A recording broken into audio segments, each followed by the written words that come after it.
Via de regra, todos os entes federativos, eles são obrigados a classificar as suas receitas. Isso tem uma determinação legal que é imposta pela Lei 4.320 de 1964, que estabelece as normas gerais do direito financeiro. Dentro dessa lei, estabeleceu-se dois grandes critérios de classificação das receitas públicas. O primeiro critério, ligado à origem do ingresso dessa receita, ou seja, qual foi o fato gerador que ensejou o ingresso daquele recurso nos cofres públicos. Além disso, a gente tem um segundo critério de classificação, que é o motivo de entrada, as razões, a justificativa pela qual houve o ingresso daquela receita. Percebam que determinadas receitas vão se classificar em ambas espécies aqui de classificação. Dentro da classificação origem de ingresso, nós temos três espécies de receitas: as receitas originárias, as receitas derivadas e as receitas transferidas. Nesse primeiro grupo das receitas originárias, são todos aqueles recursos que são provenientes do próprio patrimônio público que compõe o Estado, ou seja, são os bens e serviços do Estado gerando renda. Nesse caso, o Estado ele atua tal como se fosse um agente particular. Então, como um exemplo, a gente pode citar a herança jacente, eventualmente doações, aluguel, rendimentos. Ou seja, o Estado ele tem essa fonte direta, né, de arrecadação.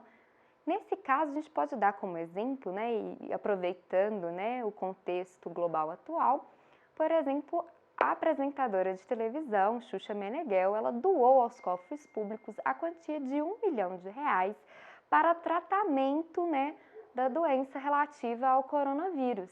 Então, isso foi uma forma de ingresso de receita pública dentro do dinheiro do Estado, da União, como uma forma aí de controlar, né, a pandemia, né, do Covid-19.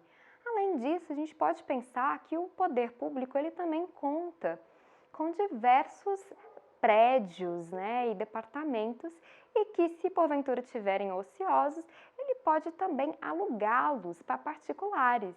E toda a renda obtida através desse aluguel, ele ingressa também dentro dos cofres públicos como receita originária. Outro exemplo que podemos dar são todas as quantias bancárias que estiverem, né, na conta corrente de cada ente. E esse dinheiro, ele pode, né, de certa forma, render juros, né? E esse produto obtido, esse rendimento, também configura uma receita originária.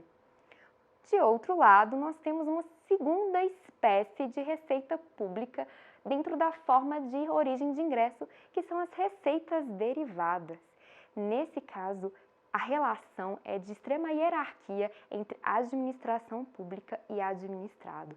Aqui é onde o Estado ele exerce seu poder cogente de imputar uma obrigação ao particular, que deverá arcar aí, de certa forma, com o pagamento. O maior exemplo que temos de receita derivada, que parte então do particular para o poder público, é justamente os tributos.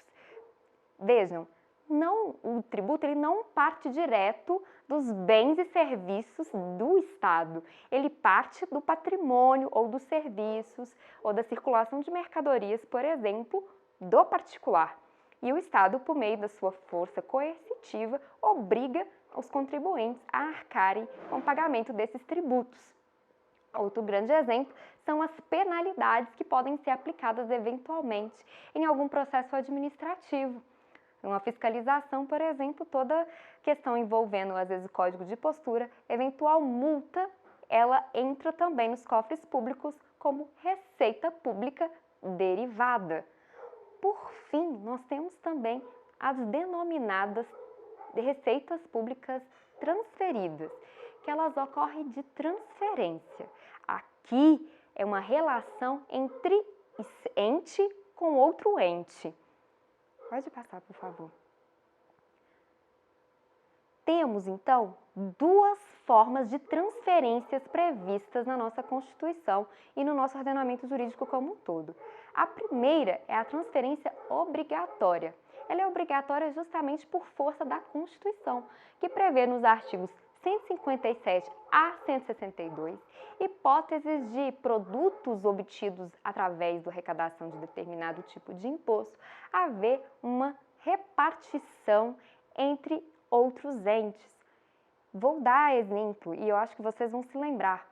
Por exemplo, o produto do IPVA. Como todos sabem, o IPVA ele é um imposto, de competência estadual. O Estado arrecada o tributo, relativo ao IPVA. Mas percebam, todo produto que ele arrecada ao título de IPVA, 50% obrigatoriamente ele deve repassar aos municípios. Então percebam que aqui nós temos um exemplo claro de uma transferência obrigatória. Por outro lado, a gente tem também as transferências voluntárias, que é por mera liberalidade, como se fosse um auxílio.